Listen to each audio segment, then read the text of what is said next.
실은 이제 어젯밤에 이걸 나눠주면 좋겠다 그 생각을 하고 이거를 만들다가 설교 온 거를 다 써놓은 거를 날려버렸어요. 그래서 설교 새로 준비했는데 여러분 이거 받으시고 한 장으로 어제 설교 요약 또 오늘 설교한 거 제가 요약했으니까 하루 종일 틈날 때마다 들여다보시면서 그 말씀 묵상하시면 좋겠어요. 다 한 장씩 받으세요. 예. 내일부터는 들어오실 때 입구에 준비가 되어 있을 때니까 한 장씩 가지고 들어오시거나 그렇게 하시면 좋겠습니다.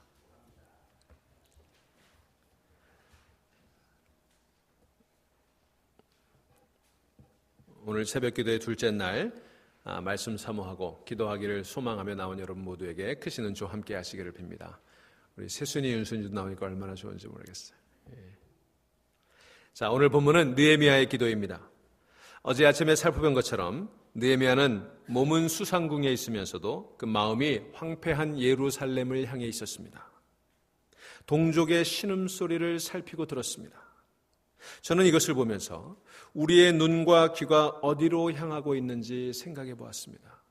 여러분의 눈과 귀는 어디를 향하고 있습니까?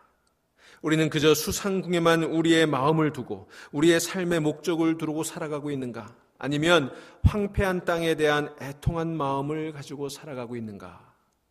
이것을 우리가 이 아침에 깊이 생각할 수 있게 되기를 간절히 바랍니다. 여러분, 이 느헤미야는요, 울었던 사람이에요.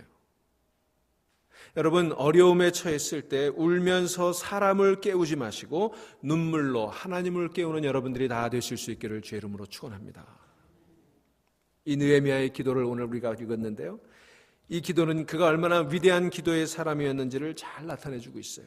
이 느헤미야의 기도, 여러분, 이 느헤미야는 탄식을 기도로 바꿨습니다. 탄식을 기도로 바꾸는 여러분 되시기를 바랍니다. 탄식만 하지 마시고 울기만 하지 마시고 탄식이 나오고 눈물이 나올 때 기도하세요. 그저 애통만 하는 사람이 아니라 탄식을 기도로 바꿀 때 하나님께서 역사하실 줄로 믿습니다. 이 느헤미야의 기도를 잘 살펴보면 이 느헤미야의 기도는 주의 기도와 함께 아주 기도의 모범이 되는 그런 훌륭한 기도예요. 그의 기도는 세 가지 내용을 담고 있는데요, 오늘 여러분들이 드리는 기도가 이 예레미야의 기도처럼 훌륭한 기도 될 수 있기를 바랍니다. 그의 기도는 세 가지 내용을 담고 있어요. 첫째는 찬송의 기도요, 둘째는 회개의 기도요, 셋째는 말씀을 붙잡는 기도였습니다. 찬송의 기도, 회개의 기도, 말씀을 붙잡는 기도. 여러분들도 오늘 찬송의 기도, 회개의 기도, 말씀 붙잡는 기도 드리시기를 바랍니다. 자, 첫째로 그의 기도는 찬송의 기도였어요. 느헤미야는요, 무엇보다도 누구에게 기도해야 되는지 그 기도의 대상을 알고 기도를 시작했던 것입니다. 여러분, 예수님께서 구하라 주실 것이요, 찾으라 찾을 것이요, 두드리라 열릴 것이다 그랬어요. 근데 여러분, 아무리 두드리는데도 안 열리죠. 왜 그럴까요?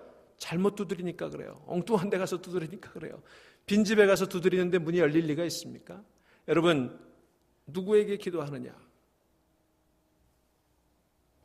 오늘 본문 5절을 보시기 바랍니다. 느헤미야가 기도합니다. 이르되 하늘의 하나님 여호와 크고 두려우신 하나님이여, 주를 사랑하고 주의 계명을 지키는 자에게 언약을 지키시며 긍휼을 베푸시는 주여 간구하나이다. 이렇게 하나님을 찬양하며 기도하고 있습니다. 여러분, 우리가 기도할 때 무엇을 기도하느냐보다 누구에게 기도해야 되느냐, 이거를 먼저 생각해야 되는 거예요. 여러분, 누구에게 기도하고 있습니까? 하늘의 하나님께 기도하고 있어요.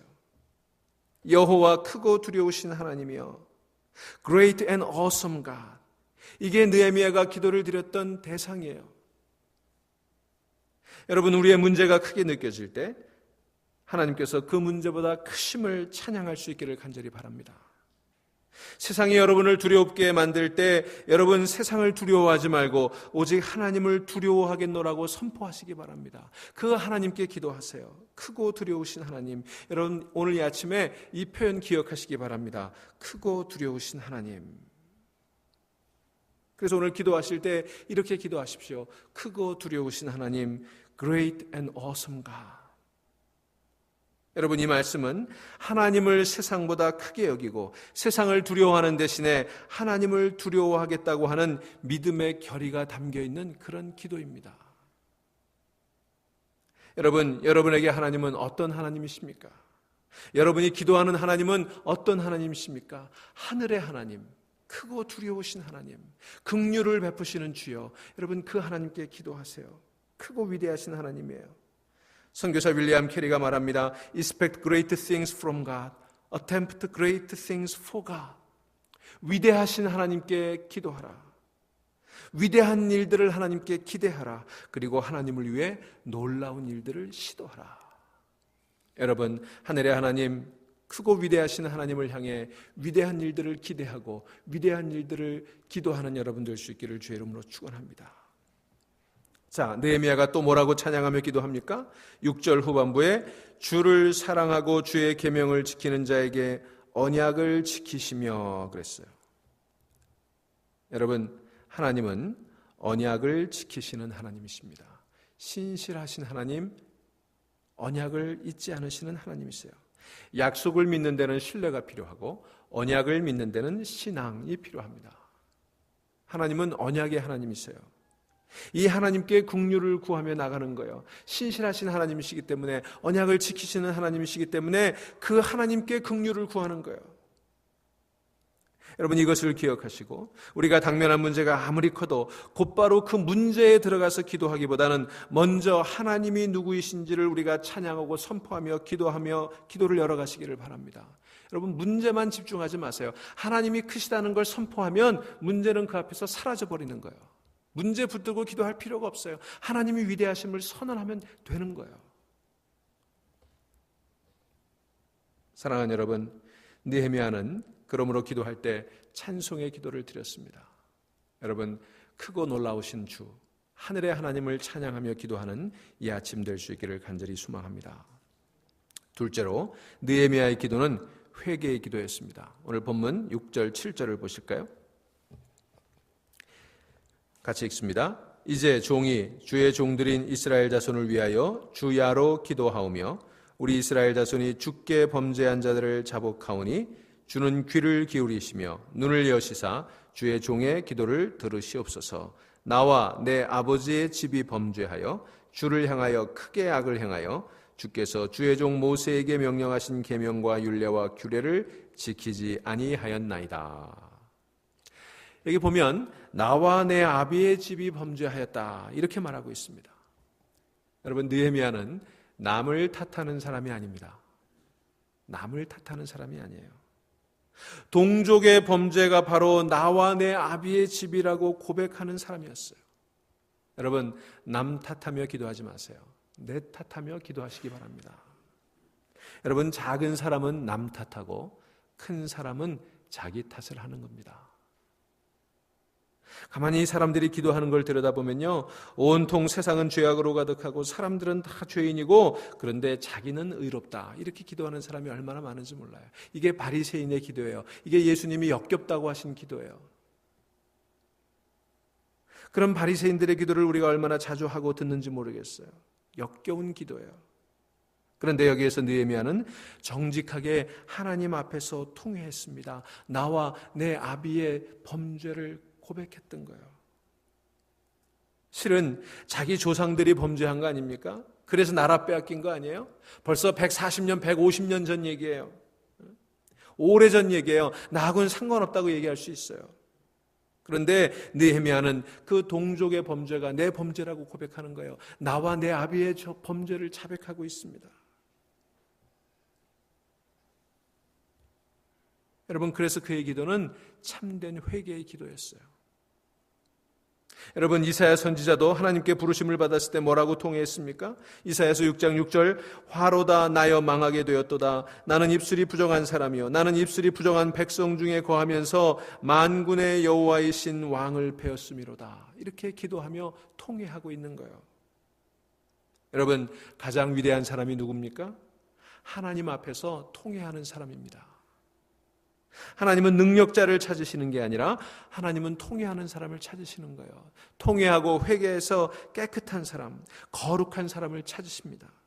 나는 무력하지만, 나는 죄인이지만 내가 정결하여 하나님 앞에 깨끗한 그릇으로 서게 될 때 하나님의 거룩한 능력이 나를 통해서 나타나게 될 줄로 믿습니다. 그래서 통회하셔야 되는 거예요. 여러분, 그래서 우리가 기도할 때 제일 먼저 기도해야 되는 게 뭐예요? I'm sorry. I'm sorry. 여러분, 모쪼록 하나님께서 찾으시는 깨끗한 사람들 다 될 수 있기를 주의 이름으로 축원합니다. 통회하는 마음으로 주께 가까이 가면 주께서 기뻐하실 거예요. 그래서 시편 66편 18절 시인은 노래합니다. 내가 내 마음에 죄악을 품으면 주께서 듣지 아니하시리이다. 여러분, 내 마음속에 죄악이 있으면 주께서 내 기도 들으시지 않습니다. 그러나 통회하며 나와 내 아비의 범죄를 자백하며 하나님 앞에 나아가게 될 때 하나님께서 기뻐하시고 하나님께서 여러분의 기도에 응답해 주실 거예요. 그러니 여러분, 느헤미야처럼 회개하는 기도, 통회하는 심령으로 하나님 앞에 나오시는 이 아침 되시기를 주의 이름으로 축원합니다. 세 번째로 느헤미야의 기도는 말씀을 붙잡는 기도였습니다. 언약에 대한 기도였습니다. 오늘 1장 8절 9절 함께 보실까요? 이 1장 8절 9절은요, 신명기 29장 14절부터 30장 10절에 나오는 내용을 이렇게 요약해 놓은 거예요. 모든 예언자들의 기도는요, 다 이 내용을 기초로 하고 있어요. 자, 1장 8절부터 9절 말씀 우리 함께 한 목소리로 읽습니다. 옛적에 주께서 주의 종 모세에게 명령하여 이르시되 만일 너희가 범죄하면 내가 너희를 여러 나라 가운데 흩을 것이요 만일 내게로 돌아와 내 명령을 지켜 행하면 너희 쫓긴 자가 하늘 끝에 있을지라도 내가 거기서부터 그들을 모아 내 이름을 두려고 택한 곳에 돌아오게 하리라 하신 말씀을 이제 청하건대 기억하옵소서. 아멘. 자, 느헤미야가 이렇게 기도했어요. 말씀을 붙잡고 기도했어요. 말씀을 붙잡고 기도하면서 하나님께 내가 하나님 말씀 붙잡고 기도하오니 하나님도 그 말씀을 기억하옵소서라고 담대하게 기도하는 것을 우리가 볼 수 있습니다. 여러분, 기도와 말씀은 동전의 양면처럼 항상 함께 가야 되는 것입니다. 기도가 말씀을 잃어버리거나 말씀이 기도를 잃어버리면 기도도 죽고 말씀도 죽습니다. 기도와 말씀은 같이 가야 돼요. 여러분, 한 사람의 생애는 그 사람의 기도와 일치합니다. 기도가 작은 사람이 작은 사람이 되고 기도가 큰 사람이 큰 사람이 되는 것입니다. 기도가 말씀을 잃어버리면 그 기도는 기복이 되어버립니다. 주문이 되는 거예요. 아시겠어요? 말씀을 잃어버린 기도 기복입니다. 그런가 하면 말씀이 기도를 잃어버리면 그 말씀은 능력이 없습니다. 그 말씀은 사변적인 게 되어버리고 마는 거예요. 그래서 기도와 말씀이 항상 같이 가야 되는 줄로 믿습니다.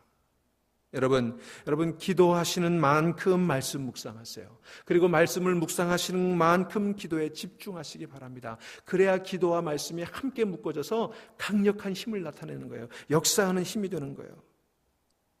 그래서 여러분, 말씀 붙잡고 기도하실 때 이렇게 담대하게 기도할 수 있게 되기를 바랍니다. 청컨대 그 말씀을 기억하옵소서. 청하건대 그 말씀을 기억하옵소서. 여러분, 우리가 그렇게 기도할 때, 우리가 말씀 붙잡고 기도할 때에 청컨대 그 말씀을 기억하옵소서 이렇게 기도할 때에 뭐라고 그랬어요? 택한 곳에 들어가게 된다 그랬어요. 여러분, 말씀 붙잡고 언약을 붙잡고 기도할 때 택한 곳에 다 돌아가게 될 줄로 믿습니다. 회복의 역사가 경험되게 되는 거예요. 여러분, 목적이 있는 사람에게 길이 열리는 겁니다. 여러분, 그러니 기도도 초점 없이 기도하지 마시고 분명하고 구체적인 목적을 가지고 기도하시기를 바랍니다. 오늘 본문 11절 말씀 그 뒤에 보시면 뭐라고 되어 있어요? 주여 구하오니 귀를 기울이사 종의 기도와 주의 이름을 경외하기를 기뻐하는 종들의 기도를 들으시고 오늘 종이 형통하여 이 사람들 앞에서 은혜를 입게 하옵소서. 이게 기도의 내용이에요. 여러분, 느헤미야가 무엇을 구하고 있습니까? 형통을 구하고 있습니다. 그런데 여러분, 형통에는요 목적이 있어야 돼요. 그냥 형통이 아니에요. 목적이 있는 형통이에요. 그가 구하는 형통의 목적이 무엇입니까? 황폐한 예루살렘을 회복하는 것입니다. 하나님의 백성이 하나님 앞에 돌아오는 거예요. 여러분, 황폐한 예루살렘을 재건하려는 거룩한 목적이 없는 형통을 구하면 그게 바로 기복이에요. 여러분, 그러니 목적이 있는 형통을 구하는 여러분 되시기를 바랍니다. 여러분, 목적이 있는 형통을 구하실 때 그 기도가 응답받습니다. 여러분, 그러니 목적을 가지고 쓰임받는 사람이 되게 해달라고 기도하시는 이 아침 되기를 바랍니다. 느헤미야가 목적을 가지고 기도했어요. 그 목적을 가지고 예루살렘을 형통하게 해달라고 형통을 기도할 때 그때 어떻게 되었습니까? 11절 맨 마지막에 보면 느헤미야가 은혜를 입어서 왕의 술관원이 되었다, 그렇게 얘기합니다. 바사 제국, 페르시아 왕국 아닙니까? 그 페르시아 왕국의 그 대왕을 보필하는, 말하자면 비서실장이 된 거예요. 굉장히 고위직에 들어간 거예요. 여러분, 이 느헤미야가 포로의 후손이라는 걸 생각하면 이건 참 상상할 수 없는 일이에요. 말하자면 흑인 노예가 미국의 백악관 비서실장이 된 거예요. 지금 같으면 인권이 발달하고 세월이 흘렀지만 그 당시에는 상상할 수도 없는 일이에요. 느헤미야에게 그런 일이 일어났습니다. 왜 일어났어요? 목적이 있는 형통을 가지고 기도했기 때문에 그래요. 여러분, 이런 일들이 우리의 삶 가운데도 경험될 수 있는 줄로 믿으시기 바랍니다. 여러분, 느헤미야 시대에 이런 일들이 일어났다면 어제도 계시고 오늘도 계시고 내일도 변함없이 역사하시는 하나님께서 우리에게 이런 경험을 하지 않게 하시겠어요? 여러분, 그러니 우리와 우리 자녀들이 이런 삶의 주인공이 될 수 있도록 기도하시는 여러분 되시기를 바랍니다. 목적이 있는 형통을 가지고 기도하세요. 여러분, 모쪼록 초점을 가지고 기도하시고 거룩한 목적을 가지고 형통을 구하셔서 하나님께 쓰임받는 사람들 다 되기를 간절히 소망합니다. 여러분, 이 시대가 얼마나 황폐한지 모르겠습니다. 곳곳에 무너진 황폐한 예루살렘들이 있습니다. 가정이 무너지고 학교가 무너지고 교회가 무너지고 그 무너진 폐허 속에 신음하고 고통당하는 심령들이 있습니다. 이 아틀란타에도 무너진 곳들이 얼마나 많은지 모르겠어요. 우리 교회 안에도 무너진 심령들이 얼마나 많은지 모르겠어요. 여러분, 우리 중앙교회와 우리 중앙교회 성도들이 이 땅에 무너진 것들을 보수하고 회복시키는 일에 쓰임받을 수 있도록 초점을 가지고 하늘의 하나님을 향해 찬양하며 나와 내 아비의 집에 죄를 회개하며 언약의 말씀을 붙들고 기도하는 만큼 묵상하고 묵상하는 만큼 기도에 집중하며 하나님의 은혜를 입고 무너진 믿음과 삶의 터전을 회복시키고 택한 곳에 다 들어갈 수 있는 여러분 될 수 있도록 간절히 기도하시는 이 아침, 또 이 3주간의 시간 될 수 있기를 주의 이름으로 간절히 축원합니다. 우리 묵상하십시다.